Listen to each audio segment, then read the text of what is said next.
Inilah tragedi Jambo Keupok, sebuah peristiwa kelam yang tak hanya mengguncang Aceh, tapi juga nurani kemanusiaan dunia. Apa penyebabnya? Bukan bencana alam, bukan kecelakaan, tapi keputusan manusia yang melampaui logika, meninggalkan luka mendalam hingga hari ini.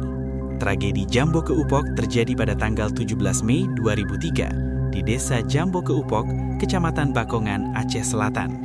Peristiwa ini berlangsung di tengah konflik bersenjata antara aparat negara dan gerakan Aceh Merdeka yang kala itu berada pada fase paling tegang. Desa kecil yang seharusnya menjadi tempat berlindung warga sipil justru berubah menjadi lokasi pembantaian.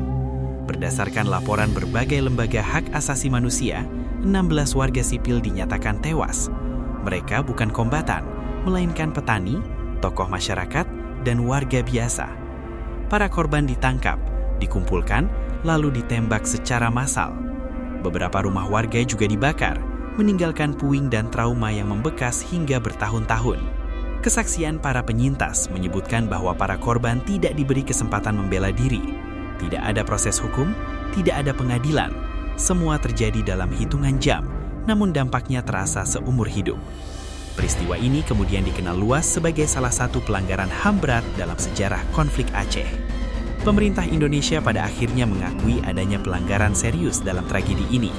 Kasus Jambo Keupok masuk dalam daftar penyelidikan Komnas HAM sebagai dugaan kejahatan terhadap kemanusiaan. Namun, hingga bertahun-tahun berlalu, keadilan hukum bagi para korban dan keluarga masih menjadi tanda tanya besar. Tragedi ini menjadi bukti nyata bahwa dalam situasi konflik, batas antara keamanan dan kemanusiaan bisa runtuh. Jambo Keupok bukan sekadar nama desa, tetapi simbol jeritan warga sipil yang terjebak di tengah kekerasan negara dan konflik bersenjata. Tragedi Jambo Keupok mengajarkan kita bahwa tanpa kemanusiaan, kekuasaan hanya melahirkan luka, dendam, dan sejarah kelam.